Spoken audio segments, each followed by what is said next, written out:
Warahmatullahi wabarakatuh. Ketemu lagi dengan Bagus Juan Maulana SKM dalam video tutorial perawatan luka modern. Teman-teman, hari ini saya akan share materi tentang faktor yang mempengaruhi kesembuhan luka yang pertama, yaitu perawatan luka.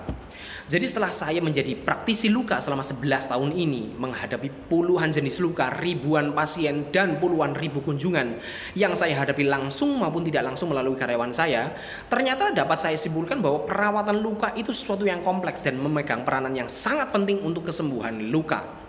Nah, kalau dulu saya tidak menyangka akan sekompleks ini dan sepenting ini perawatan luka. Nah, ini kan saya ceritakan ya. Kalau dulu saat saya menjadi mahasiswa perawat di Akper Buntut Pesantren Cirebon tahun 99 sampai 2002, saya dan juga perawat yang lain yang statusnya mahasiswa mendapatkan ilmu perawatan luka dalam tindakan perawatan dasar. Nah, di situ kita mendapatkan ilmu bagaimana sih cara mengganti balutan, cara masang balutan, cara mencuci luka, cara ngompres luka, dan sebagainya. Tentunya itu adalah hanya perawatan ilmu dasar perawatan luka. Nah, nyatanya di lapangan kompleksitas yang kita hadapi, wah, di luar ekspektasi. Ternyata kerumitan-kerumitan di lapangan yang tentunya akan membutuhkan treatment yang juga rumit. Tidak sesimpel apa yang sudah kita pelajari di basic pendidikan perawat, ya kan? Ternyata di lapangan membutuhkan skill dan ilmu yang lebih tinggi dari itu, yang memaksa kita perawat itu harus selalu upgrade ilmu, baik melalui seminar, melalui pelatihan atau pendidikan formal. Kalau di S2 berarti di spesialis medical bedah gitu ya. Dan juga tentunya ilmu-ilmu yang didapatkan dari segi praktek. Semakin lama orang berpraktek akan menghadapi juga berbagai jenis luka, berbagai tahapan luka, berbagai level eksudat, berbagai level infeksi, berbagai level peradangan, dan berbagai faktor-faktor penyulit yang lainnya yang memaksa kita terus belajar, mencari jawaban dari permasalahan-permasalahan, dan juga melatih kita bagaimana sih membuat keputusan yang tepat atas permasalahan luka yang kita hadapi. Nah, dari situlah saya menyadari tentang betapa pentingnya perawatan luka. Orang-orang yang misalkan dulu menganggap bahwa perawatan luka itu nggak penting misalkan. Atau ada teman-teman profesi kesehatan yang ego profesi misalkan dari perawat kan menganggap bahwa wah ini perawatan paling penting untuk kesembuhan luka. Tapi dari profesi lain juga akhirnya bisa ego profesi, misalkan dokter. Ini perawatan luka itu nggak penting, yang paling penting adalah medikasi. Kalau medikasinya nggak benar, ya perawatan lukanya nggak bakalan menyembuhkan. Kalau medikasinya benar, ini pasti nanti juga sembuh. Ya kata siapa? Nggak bisa seperti itu. Atau misalkan nutrisionis atau ahli gizi juga akhirnya bisa ego profesi kalau seperti itu. Yang paling penting adalah nutrisinya. Gimana luka mau sembuh kalau nutrisinya nggak oke, misalkan gitu ya. Lalu misalkan fisioterapis menganggap bahwa vaskularisasi yang paling penting. Kalau vaskularisasinya nggak beres, ya gimana pun obatnya, bagaimanapun teknik perawatan lukanya, pakai nggak bakalan sembuh. Nah, kalau ego profesi seperti itu nggak ada akhirnya, guys. Ya, jadi saya sendiri dalam menyimpulkan betapa pentingnya perawatan luka ini juga saya nggak bisa menyebutkan sekian persen gitu ya. Artinya saya nggak berani mengatakan bahwa perawatan luka modern ini perannya adalah sekian persen dalam menyembuhkan luka. Nggak bisa kayak gitu, guys. Karena case by case-nya beda-beda. Ya kan?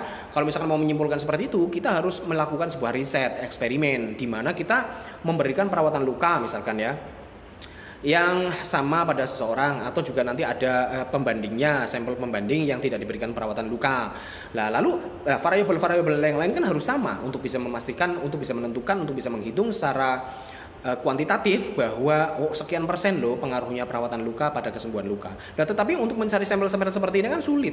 Yang pertama, misalkan kita harus mencari sampel beberapa orang pasien yang kondisi penyakit penyertanya sama. Nah, kan sulit-sulit kan kayak seperti ini. Misalkan kencing manisnya apa? Nah, ternyata ada faktor-faktor yang lain yang mempengaruhi kesembuhan luka selain kencing manis, ya kan? Misalkan penyakit-penyakit yang lain, penyakit metabolisme yang lain, dan sebagainya. Nah, sulit juga untuk mengadakan riset-riset seperti ini.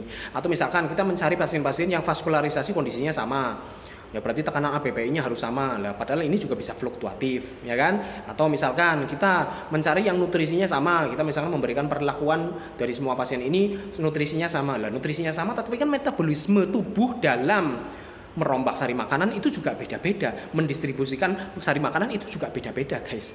Nah, lalu misalkan stresnya, kita harus mencari pasien-pasien yang kondisi stresnya sama. Lah, ini sulit juga. Coping individu kan sesuatu yang abstrak bagi orang-orang yang tidak mengetahui bagaimana sih empirical science dari psikologi seperti ini kan.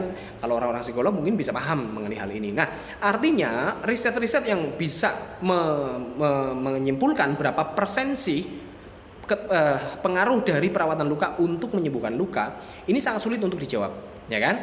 Nah, jadi saya juga nggak bisa ego nih, saya nggak bisa ngomong misalkan, oh perawatan luka itu penting loh, 60% mempengaruhi kesembuhan. Ya apa dulu dong risetnya? Apakah Anda itu sebuah riset studi kasus? Kalau studi kasus hanya satu orang itu ya silakan Anda bisa boleh ngomong seperti itu. Tetapi kalau misalkan digeneralisasi sulit sekali, makanya saya juga tidak boleh ego. Saya tidak boleh ego mengatakan bahwa perawatan luka adalah hal yang paling penting dalam menyembuhkan luka. Nggak bisa kayak gitu guys. Tidak boleh ego profesi.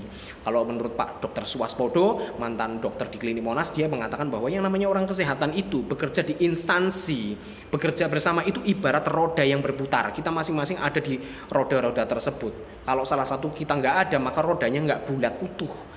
Akhirnya jalannya pelayanan itu akan terganggu.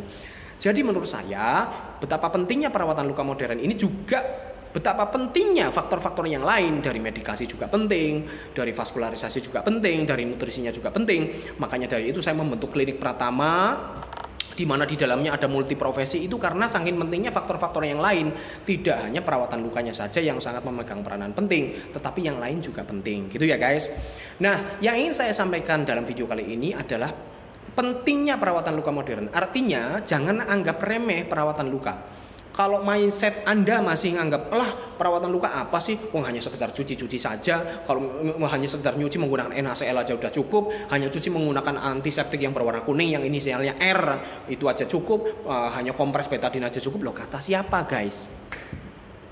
Luka itu kondisinya sangat kompleks. Jenis-jenis lukanya ya banyak. Stadium inflamasinya juga level-levelnya banyak, luasnya luka beragam, dalamnya luka juga beragam, faktor-faktor penyulit luka juga beragam, eksudatnya juga beragam, faktor-faktor yang memengaruhi kesembuhan, situasi kondisi dari usia, dari nutrisinya juga beragam. Ini sesuatu yang sangat kompleks dan membutuhkan treatment masing-masing. Kompleksitas itulah yang akhirnya memaksa perawat itu terus belajar. Oh, ternyata ini tidak hanya sekedar dikompres-kompres NaCl biasa. Ini harus membutuhkan treatment, harus membutuhkan skill, ilmu, dan juga kemampuan ngambil keputusan bagaimana sih treatment yang harus diberikan kepada pasien tersebut. Kemampuan ambil keputusan atau decision maker dari perawat itu sangat diperlukan untuk menghadapi luka-luka. Nah, artinya kita jangan meremehkan perawatan luka. Betapa pentingnya perawatan luka. Lah kalau misalkan Anda sebagai masyarakat yang non kesehatan ada luka, terus gimana nih? Apakah harus ketemu spesialis luka, spesialis kompetensi perawatan luka? Tidak harus, ya. Yang akan saya garis bawahi ini adalah luka-luka tertentu yang memang membutuhkan perawat luka. Anda memang harus ketemu perawat luka spesialis kompetensinya. Tetapi kalau misalkan Anda lukanya yang pertama, luka tipis atau superficial atau dangkal atau grade 1 aja atau grade 2 deh ya. Grade 2 berarti dari lapisan kulit ari atau namanya epidermis, terus dermis itu namanya grade 2. Namanya grade 3 berarti sampai subkutan atau juga jaringan di bawahnya, jaringan lunaknya. Grade 4 berarti sampai bone expose juga bisa kena atau tulangnya juga bisa sampai terlihat. Nah, kalau yang superficial, yang grade 1, grade 2, lukanya dangkal atau lukanya juga tidak lebar, lukanya juga tidak ada efek yang begitu serius kepada organ yang lain. Terus Anda juga tidak mempunyai penyulit-penyulit yang lain seperti diabetes dan sebagainya, silakan Anda tangani sendiri di rumah. Ya kan? Karena itu di level rumah tangga juga Anda bisa, misalkan dengan obat-obat yang tersedia di P3K rumah Anda. Tetapi kalau lukanya lebar, lukanya dalam, memiliki komplikasi yang lain, atau misalkan lukanya di luar kelihatannya kecil tapi di dalamnya malah remuk redam, contohnya kayak orang kesetrum. Orang kesetrum bisa aja lukanya sedikit sekali, tetapi ternyata kematian jaringannya bisa merambat ke sana sini, ya kan? Atau misalkan ternyata stadium inflamasinya memanjang, atau punya penyakit penyerta yang lain yang menimbulkan kesulitan untuk sembuh. Nah, ini kalau sudah seserius ini, Anda harus ketemu ahlinya. Nggak bisa Anda tangani sendiri, apalagi Anda bukan orang kesehatan.